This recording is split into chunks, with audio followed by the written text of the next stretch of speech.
Could I have your attention, please? Maybe we could get everyone in this room that wants to be in this room. And we can get started. So I'm just going to do the shh one more time. Good. It really works every time. Good evening, everyone. My name is Mary Jo Meissner. I'm Vice President for Communications and Public Affairs at the Boston Foundation. And it's my pleasure to welcome you to the Boston Foundation's 2014 annual meeting. And maybe we could close the doors so we can get started. So our 100th anniversary is just around the corner.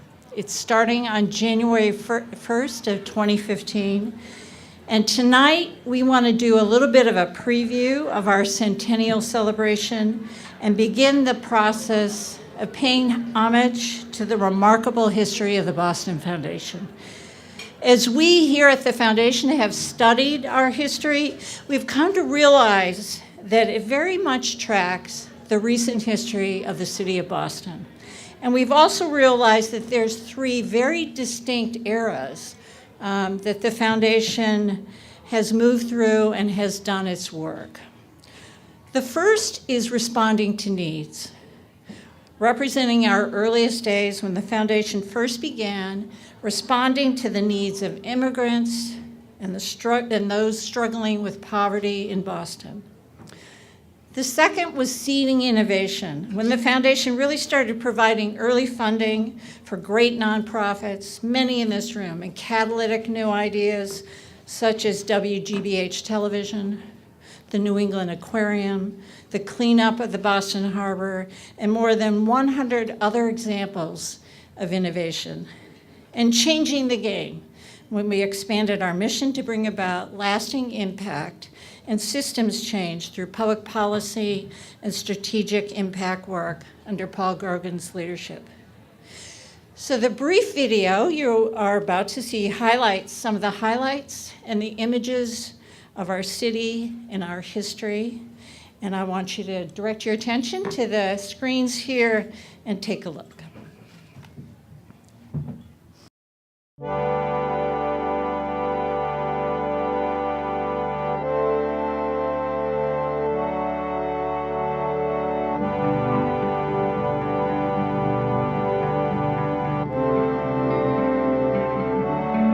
Dream, baby, dream.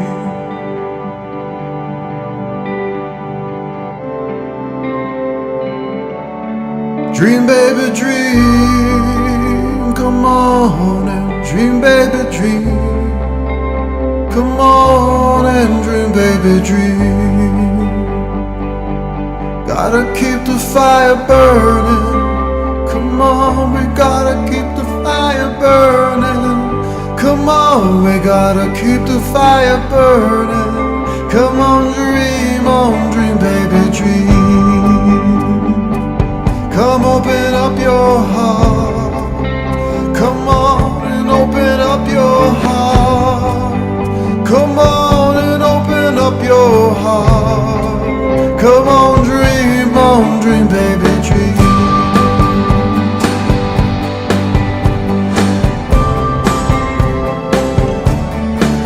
Come on, baby. Come on, dream on, baby. Come on, dream on, baby. Come on, dream on, baby. Dream, baby, dream.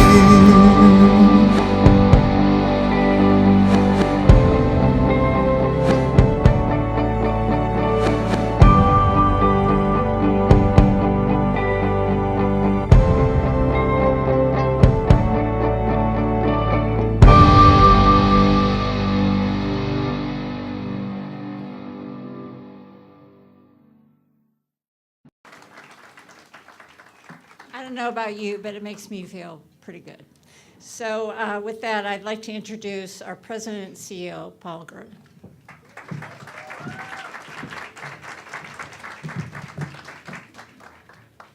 Well, thank you very much, Mary Jo. You know, for a number of years, many of you will recall that Ray Hammond was the chairman of the board of the Boston Foundation, and sometimes they would arrange the speaking program where I would be following Ray Hammond, which I deeply resented. But I think Ray has been bested by this video. I don't want to follow this video either. I mean, it's just unbelievable.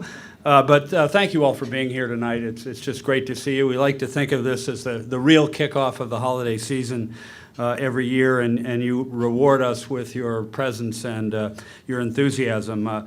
And could I have a show of hands of who has made a deal tonight at this party? It looked like there was some pretty intense stuff going on. As always, we're grateful for the presence of everyone, but particularly grateful for the presence of our public officials. And I want to read the names of the folks who I think are here or who are coming. Felix Arroyo, who's the Mayor's Chief of Health and Human Services. John Barros, the Chief Economic Development Officer for the City of Boston. Chairman Mike O'Neill of the Boston School Committee. State Representative Jeffrey Sanchez from Jamaica Plain. Dr. Beverly Scott, the CEO of the MBTA. Charles Desmond, who I know is here, the Chairman of the Massachusetts Board of Higher Education. And Sal Lamatina of the Boston City Council. Could we have a round of applause for those folks?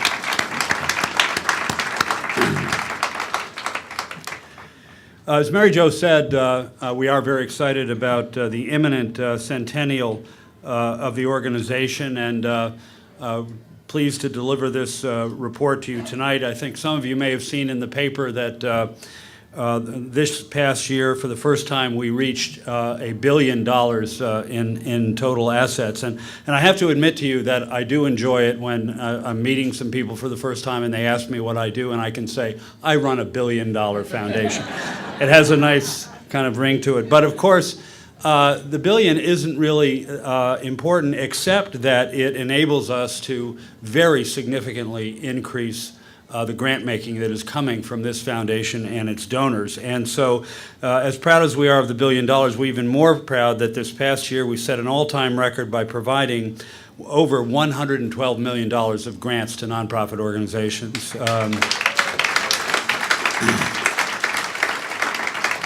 And in this globally significant city that Boston has become, philanthropy is becoming more global, and many of our donors have national and international interests, and the giving there is increasing. But local organizations received over 70% of the 112 million. So the loyalty to this community on behalf of Boston Foundation donors is tremendous. This organization is great in large part because it has been very well governed for a long time, long before I arrived. We have just an outstanding board of directors chaired by Michael Keating of Foley Hoag, and they are extraordinary stewards of this organization. I wonder if you could join me in giving them a hand as well.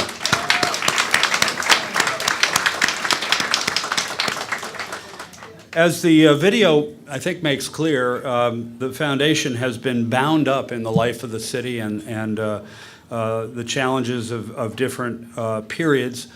We were not the first community foundation organized in the United States. That was the Cleveland Foundation about a year ahead of us. But our historical research that we're doing in connection with the centennial has revealed that we were the very first community foundation to make a grant, the very first one in the United States. And we'd rather have that distinction than first incorporated. There is a storied past here, but what we're determined to do is to use the inspiration of the past, the insight of it, the reach of it, to stimulate a new conversation about what the foundation should be doing, and asking ourselves some hard questions like, is the foundation all it can be? Are we having the impact that we should be having? And of course, that introspection, I think, is going on all over the place, given the magnitude of the change that has occurred in this community, in the political realm, the business realm, and so forth. It is just breathtaking to see it. But with such change comes tremendous opportunity, and we've got to seize that.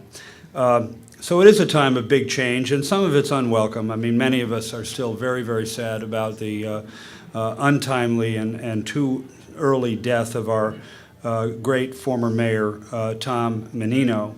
But we're very, very proud that the Boston Foundation is playing a role in commemorating the mayor's extraordinary career because a fund has been established here, the Thomas M. Menino Fund for the Future of Boston, which will enable Angela and the mayor's family to be active philanthropists in the city. And I'm happy to report to you as of this evening, and money is still coming in, there's over $100,000 that has been contributed to that fund here at the Boston Foundation. And we had an extraordinary partnership with the mayor that had many, many dimensions to it. But one of the things that he was most proud of is the college completion initiative called Success Boston. You will recall some years ago a rather devastating report came out of Northeastern University and the Private Industry Council and showing that although Boston, for an urban district, did very well in enrolling its graduates in college, completion rates were disastrously low, and we just didn't know that until that study. And there could have been a lot of recriminations and finger-pointing and the blame game that sometimes occurs when such disappointments are revealed. But instead, Mayor Menino pulled us all together, local colleges and universities, the school system, the Private Industry Council, and we established some audacious goals for improving completion rates for BPS graduates in college. And it's working. Already, the class of 2006 from Boston Public Schools has achieved a 49% college completion rate, which is higher than the national average. For an urban district to be at higher than the national average is extraordinary, but we're not satisfied. The goal that Tom Menino set for all of us was 70%, and we believe in a few years we can get there, which will be an extraordinary thing. And we were just honored and recognized by the White House with a significant Social Innovation Fund grant that will allow us to triple the number of BPS graduates who are getting coaching help in their early years in college and showing such great gains in persistence rates. And I particularly want to thank our extraordinary Senior Director for Education, Elizabeth Pauley, for her leadership in this effort.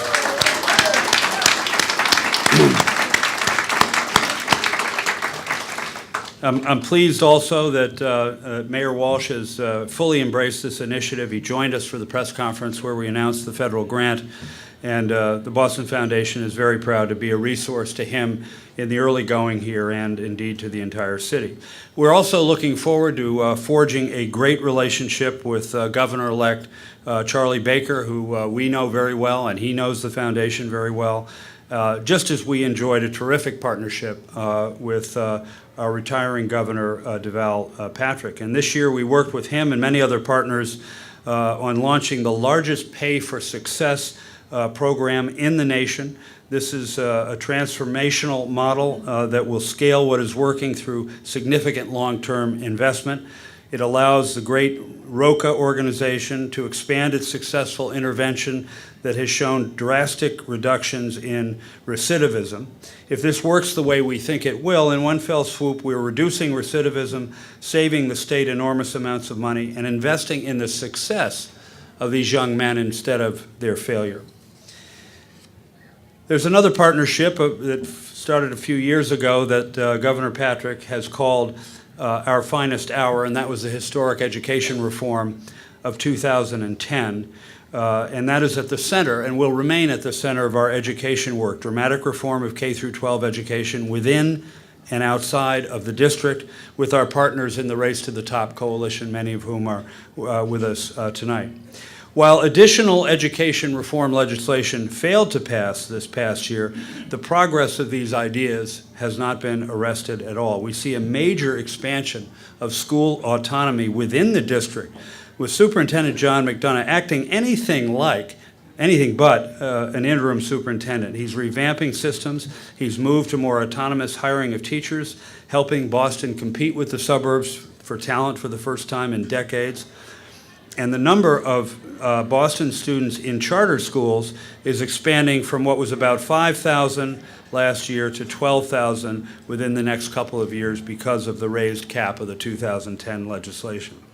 So lots to applaud there, but it's not enough, because we know that good education lifts people out of poverty and places them on the ladder to success.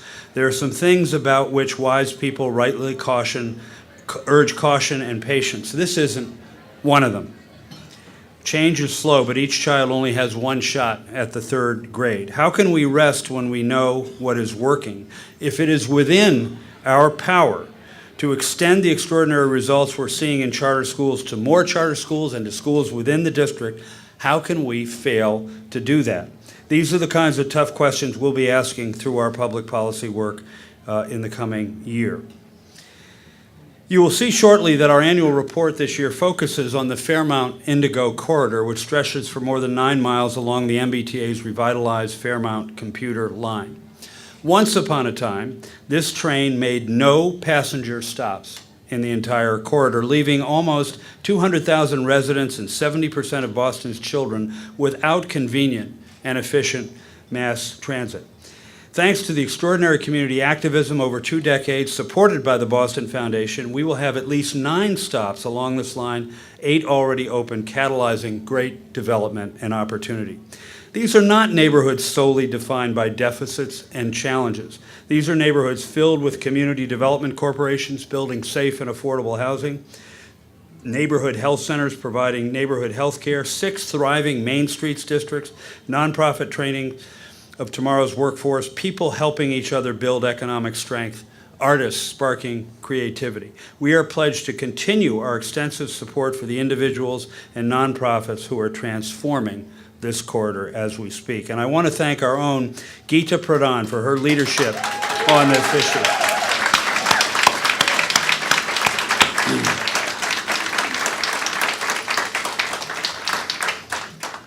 She is like a dog with a bone with this thing. Fairmount Corridor, I tell you, won't let us forget it. Won't let us forget it. You know, as we make these transitions and work for an even better city, it is important for us to recognize that on any relative basis, Boston is already one of the most vital and innovative and healthiest cities in the world, and that is because of the cumulative efforts of people like yourselves. Boston's successes have been hard-won by our nonprofits, businesses, and government.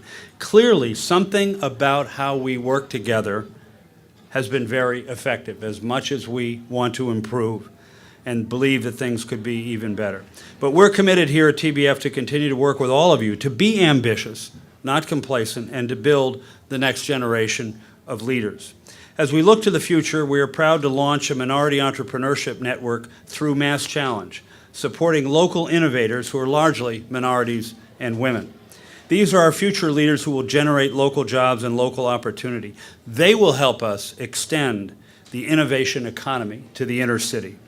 This is essential because there is no permanent success or permanent failure for a city or its people. And it is sobering to realize that 50 years ago or so, the city of Detroit had the highest per capita income of any American city, and Boston was a city in steep decline, hemorrhaging jobs and people to the suburbs and beyond, stricken with blight and fractured race relations. But look at Boston today. The people in this room engineered something very, very different. And if we're really honest with ourselves, are the challenges we face today more daunting than the ones we've already overcome in this city? I doubt it. And I think we have to remember that as we go forward. We can only recognize a few of you tonight in our 3rd annual Changemaker Awards, but we want to do that nonetheless because everything we talk about has been done, as I said, by the people in this room. This year, we are honoring those who are making a profound difference in the lives of families living along the Fairmount Corridor. They all know they are receiving an award tonight. What they don't know is that the award comes with $3,000. Funds that they can use in any way they would like, and we know they will use them wisely. To announce the first Changemaker Award, it gives me great pleasure to invite my friend and our board member, the Reverend Gregory Groover, to come to the stage. Reverend?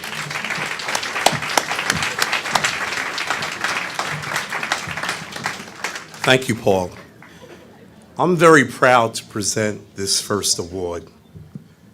Many great social events and movements begin with the vision of one person. And that was the case when it came to the transit equity for the families of the Fairmont Corridor. A man named Marvin Martin.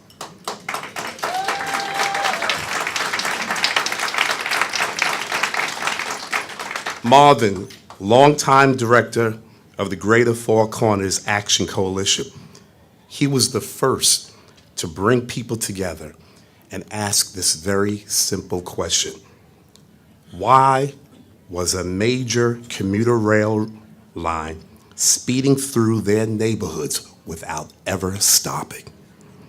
His question and his continuing commitment has led to the community-based movement that we are celebrating proudly tonight. I am delighted to present the first 2014 Changemaker Award to Marvin Martin.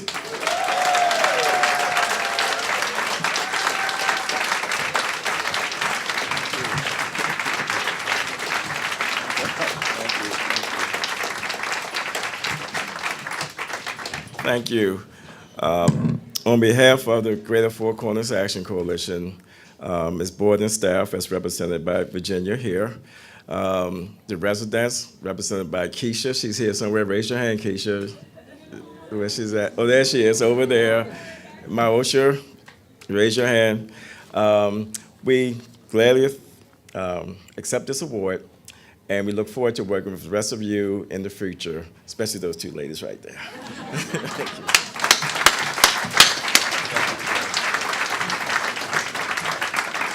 And now I'd like to introduce my fellow board member, Grace Fay. Grace?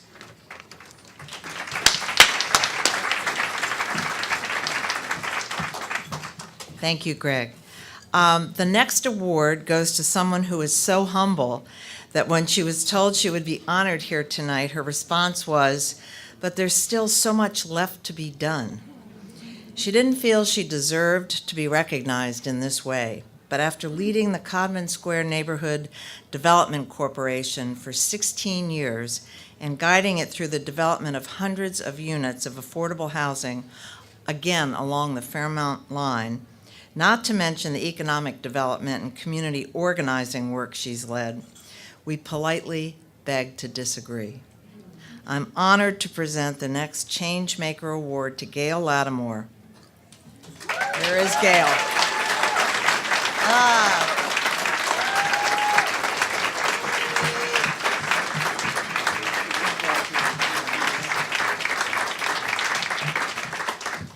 Well, she said it all. Thank you.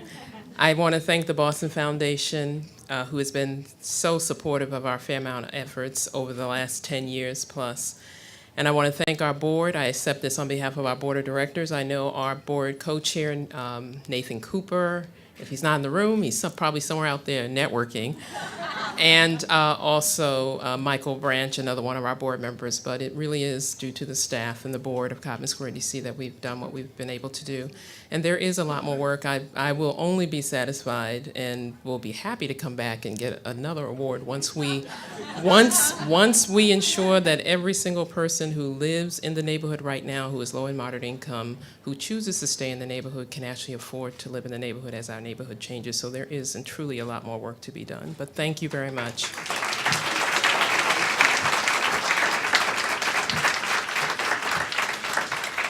Thank you. And now I'd like to introduce my fellow board member, Herb Morse. Thanks, Grace. This is a real thrill for me because in some respects it's a return to my roots. You'll hear in a moment. The next honoree has had quite a year. Just a few months ago, one of her dreams was realized during a ribbon-cutting ceremony at the new Bostonians and Pearl Production Center in Dorchester. That used to be the source of the world-famous Pearl hot dogs, which I've eaten by the dozen. The center is a multifunctional commercial kitchen which fosters the growth of local food businesses. It creates employment opportunities for residents, facilitates access to healthy food in the neighborhood. She has led the organization that made that dream come true for 17 years. It's called the Dorchester Bay Economic Development Corporation. And let me tell you what they do. They own factories, they make loans to small businesses, they have created more than 1,500 jobs and countless housing units while integrating the neighborhood and organizing everything that it does. Jean believes that if you organize people block by block, they can literally transform their neighborhoods. I'm very pleased to present the next Changemaker Award to Jean Dubois.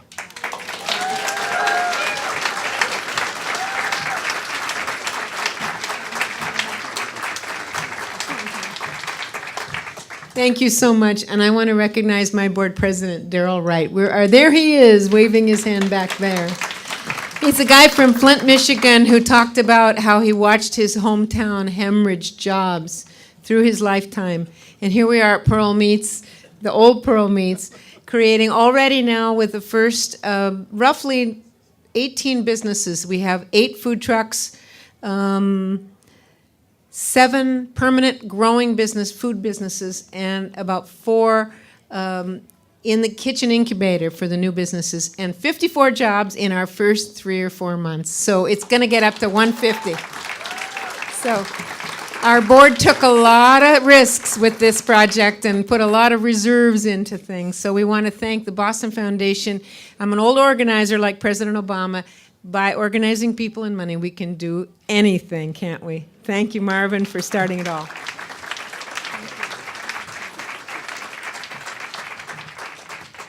Allow me to introduce Michael Eisenson, one of our board members, for the next award.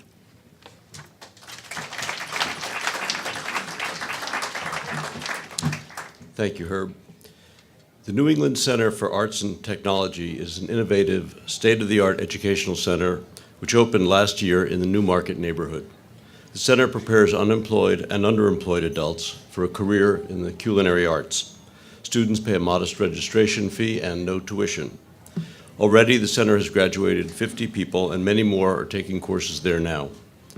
Our next honoree invested his own money and his leadership into creating a premier culinary school in the heart of the Fairmount corridor. I'm delighted to present the next Changemaker Award to the man who made this all happen, Martin Hemsley.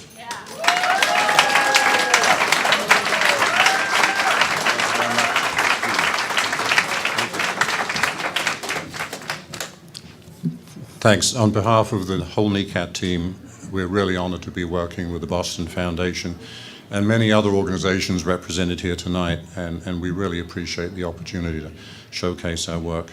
I was told we have just 2 sentences for our responses, so I'd hope that if you only take away 2 or 3 things tonight, first of all of us needs a meaningful vocation in life, and NECAT is providing those through education and strong role models to people who lack opportunities for those. Secondly, Boston has a strong economy and it's fueling a very vibrant hospitality sector, but we need to enable the unemployed adults to work in that sector so they can also benefit from that vibrancy. And lastly, if you're a donor or you represent one, you want a good return on investment. And what better way than to help families get off government assistance, get a job, become self-sufficient, and get a return through a continuing stream of well-trained students who are getting jobs at the end of their program. We just enrolled our 105th student. We've been open just over a year. And as Michael said, we've had some great placement rates. So I'd like to invite all of you down to see our center in the Newmarket. You're welcome at any time. Thank you very much. And I'm sorry. Most importantly, I have to thank my wife of 46 years, Mavis, for putting up with the struggles of the last 5 or 6 years to bring us to this point. She's now a very vibrant part of our organization. Thanks again.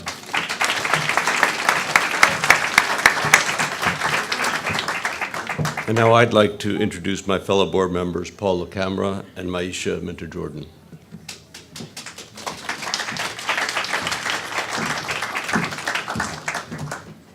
Thank you, Michael. I'm speaking first here, obviously.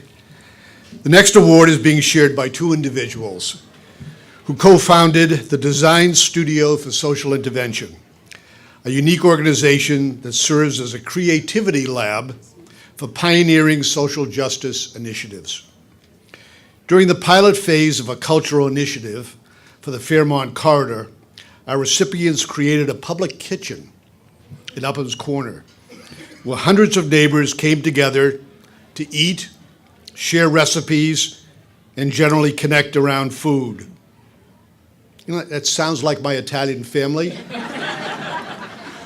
but I'm sure without the accompanying bickering.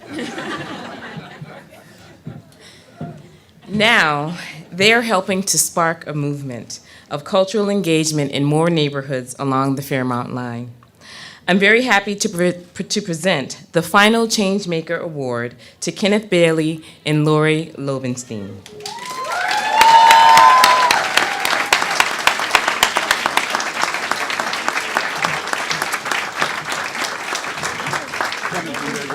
Thank you.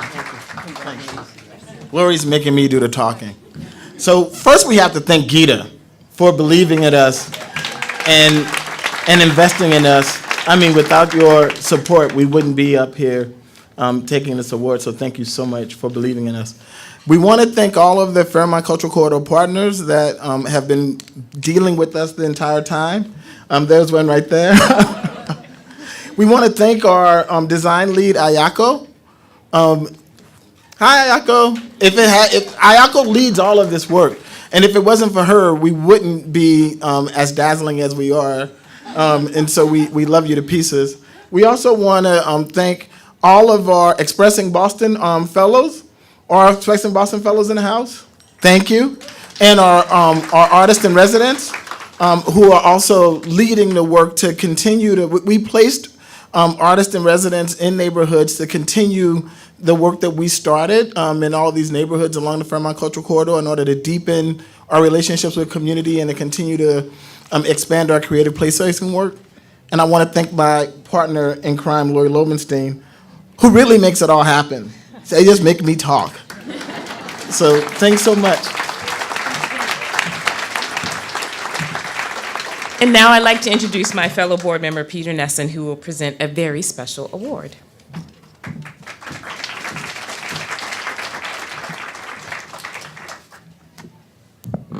In case there's any question as to whether we have a transcript here, I want to assure you that we do.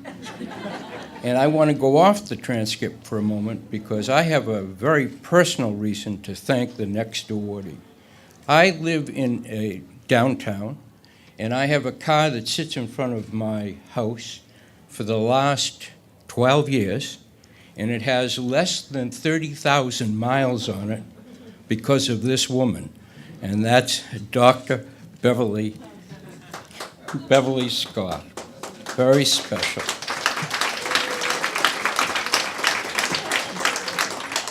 None of the work that we've referenced here tonight would be possible without the continued strengthening of the Fairmont line itself. In just the past 2 years, the outstanding general manager of the MBTA, Dr. Beverly Scott, has left an indelible mark on our entire transportation system, but she has shown a special commitment to the Fairmont line. During her tenure, 3 stations opened, and recently a series of upgrades and expanded service and lower rates has taken place. Now most trips are affordable as a subway ride. We are honored by her presence here tonight. And here's the negative, Beverly. Because you're a public servant, we can't give you a monetary award. But in lieu of that, we have this wonderful plaque. Now,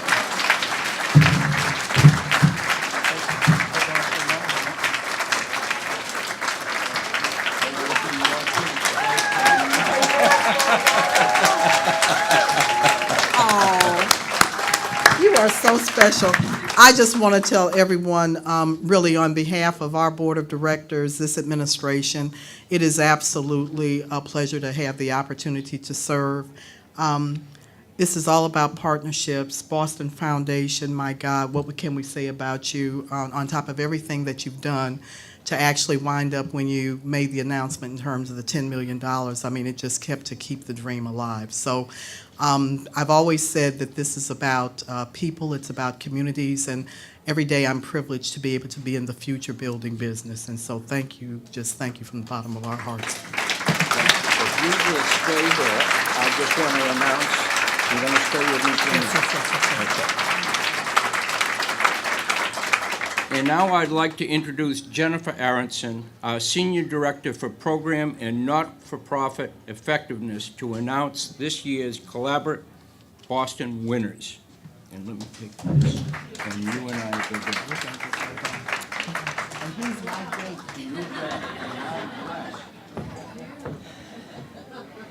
Thank you, Peter, and congratulations to all of the change makers.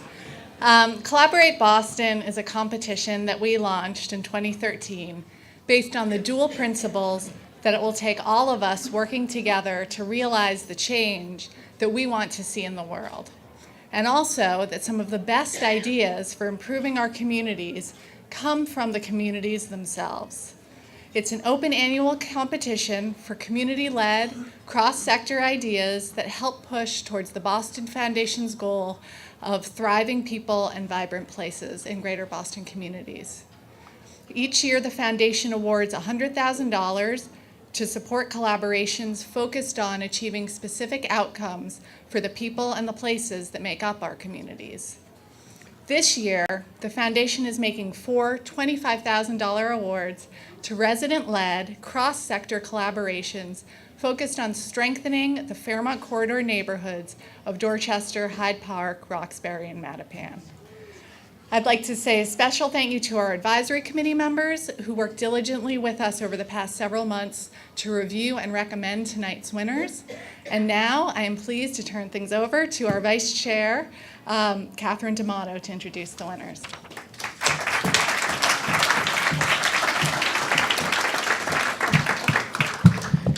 Good evening, everybody. Happy to be here, and it's always a pleasure to give out money. It's really an acknowledgement first to the staff and the team here that raises the money, and to all the donors. So first, to thank the team that does such a diligent job, and to thank the donors that make this possible. So appreciate that.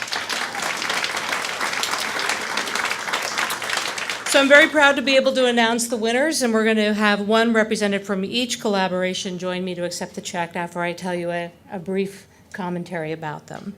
So the first winner of a 2014 Collaborative Boston Prize, Breakfast for Brothers, will use their award to further an ongoing monthly breakfast series that supports cross-generational dialogue and relationship building among Black and brown men in Roxbury, Dorchester, and Mattapan.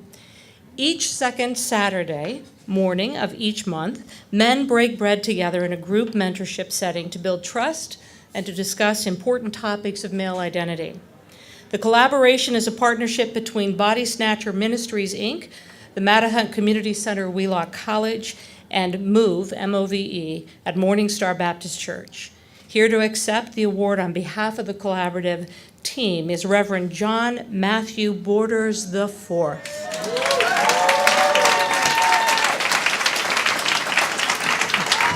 Come on in. Congratulations. This has your name on it. $2,500. Thank you. Would you like to say something?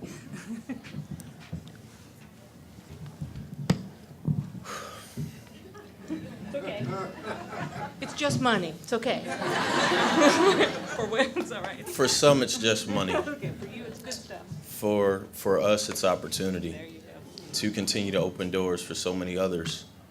It was in this room a couple years back that Alan Casey and Rob Lewis had conversations about how to affect change among men of color. And I sat in this room and I tried to figure out what it was that I could do. So, friends, people, my team, Body Snatchers, we got together and we started a breakfast. We didn't have much, but after a conversation with Natanya Craig and the Grassroots Foundation here, they gave us some seed money to start.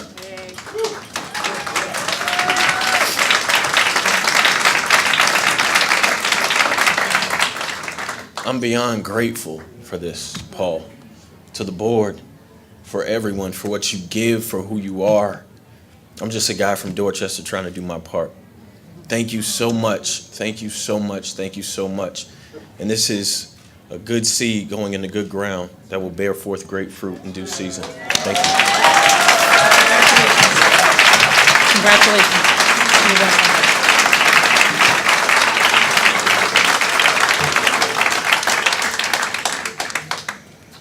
Yeah, the power of philanthropy. You just saw it. Pretty incredible. So thank you, John. The second winner is the Fairmont Arts Collaboration, which is focused on revitalizing the commercial district surrounding Hyde Park's Logan Square. With a long-term goal of having the area designated as an arts district, this effort seeks to bring monthly visual and theater arts displays and performances to the area, coupled with discounts at local restaurants to facilitate community building and bolster local businesses. The collaboration is a partnership between the Franklin D. Roosevelt School, Hyde Park Main Streets, and Riverside Theater Works. Here to accept the award on behalf of the collaborative team is Marie Herb.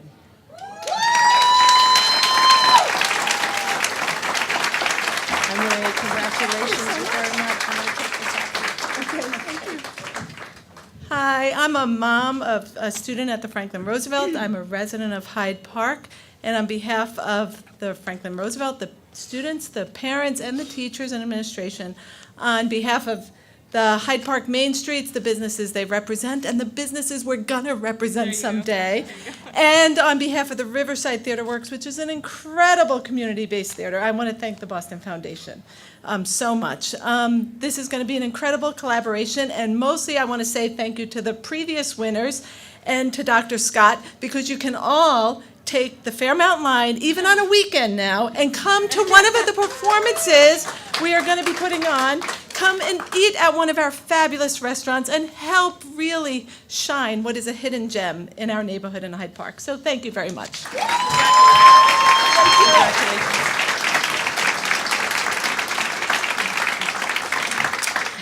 Thank you, Marie. The third winner is Fields Corner Shines, a project that will create a youth-led Fields Corner Environmental Club, where local teens from diverse cultures and backgrounds that have not previously connected will work side by side to spearhead neighborhood cleanup and beautification efforts. The youth will also hold dialogues with the local business community and create public awareness campaigns to engage others in keeping the community clean.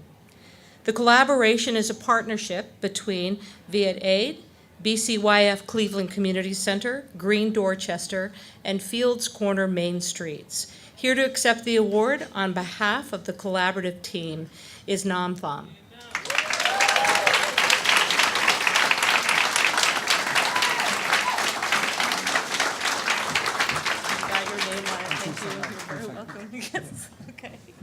Thank you so much. Over the last 20 years, the foundation of our works in Field Corners has always been collaboration with our neighbors, whether it's individual or organization or young or old. This wonderful grant will not only help us to solidify those partnerships, but also will help to transform Field Corner become a more attractive neighborhood, a better destination for business and culture. And so if you also like to have the best Vietnamese food in town, please come to Field Corner. Thank you. Thank you so much.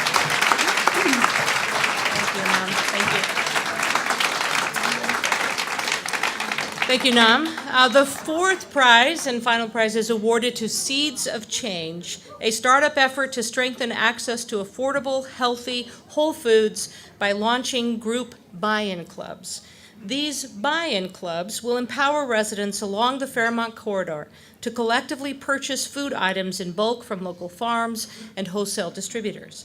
The project will teach the skills necessary to create and coordinate the buy-in clubs, ultimately saving residents money and providing increased access to healthy foods. The collaboration is a partnership between City Growers, Family Independence Initiative, and Seeds of Change. Here to accept the award on behalf of the collaborative team is Kathy Dixon.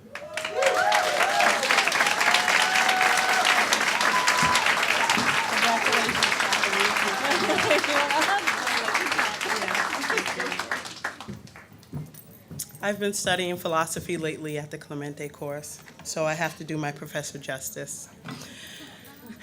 Aristotle said, in search of human excellence, you are just in just actions, temperate in temperate actions, and brave in brave actions.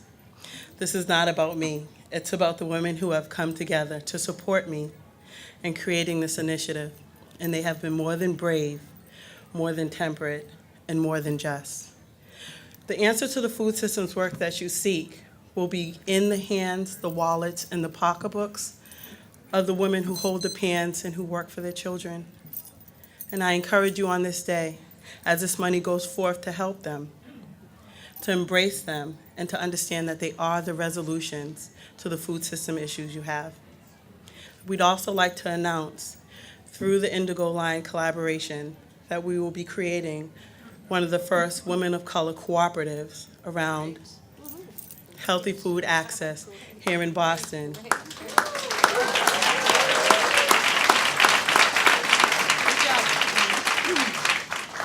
And we will also be creating one of the first women of color farming cooperatives here in the Northeast. I'd like to thank Boston Foundation, Collaborate Boston, Katie and Howard Hayward, Nadia Aguirre, Keisha O'Neill, and the rest of the women who organized around me, one woman here in Massachusetts in the year of 2014, who said she wants to farm. I appreciate their support, and without them, this wouldn't be possible. Thank you, ladies. And Aisha Portia is out there somewhere. Thank you all, and enjoy your holidays.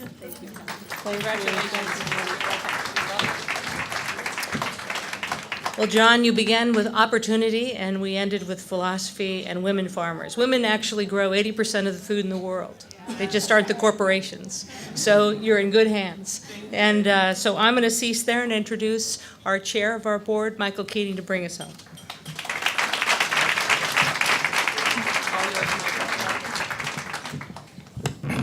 Thank you very much, Catherine. Let me ask a question.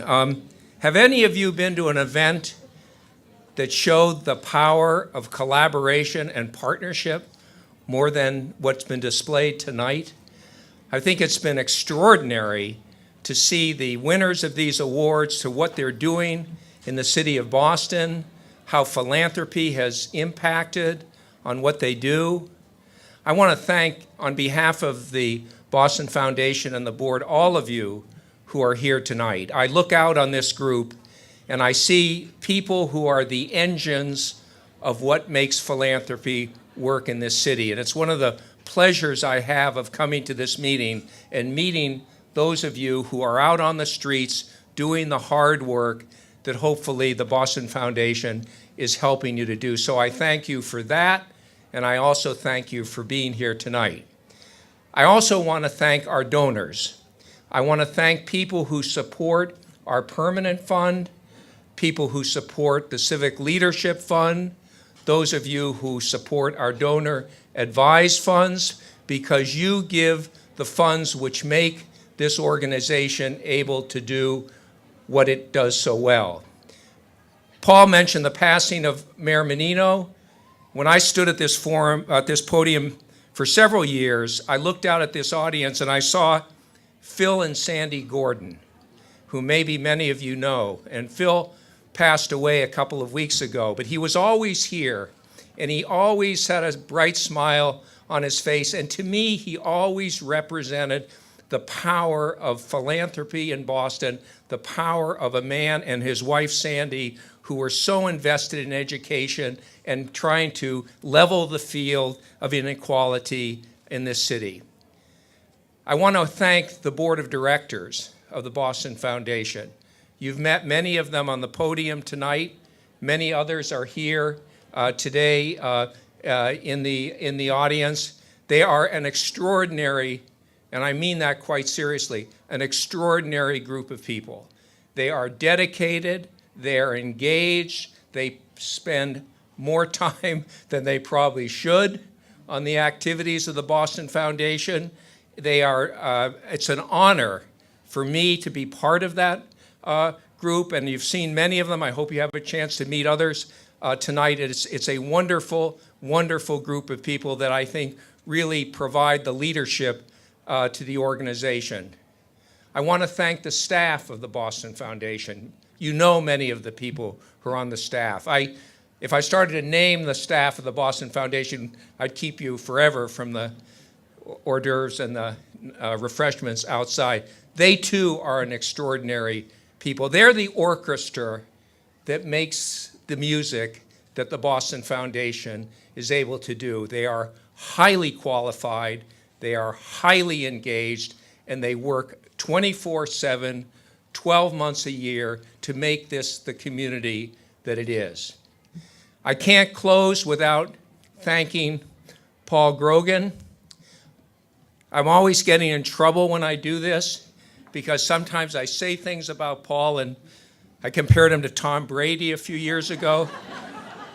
The staff came up to me afterwards and said, "Mike, we got to live with this guy. Couldn't you do something like that?" But one of the things Paul and I do every year is we go to an annual meeting of community foundations, large community foundations around the country. And it's a weekend meeting, and we meet all the presidents and chairman of the board of the other foundations. And I can tell you without qualifications, two things I learned from those meetings. Number one, that the finest community foundation in the United States is the Boston Foundation. Every community foundation does extraordinary work, and when I say that, I don't mean to demean any of them because they do terrific work. The second thing I would say to you is, without question, the finest president of a community foundation in the United States is Paul Grogan. Sorry, staff. I had to say it. In any event, thanks once again for all of you for being here. Thanks for what you do for this organization. Thanks for your support. I hope you have a wonderful holiday. I hope you can stay and enjoy the refreshments. And once again, we love having you here, and thanks for being here.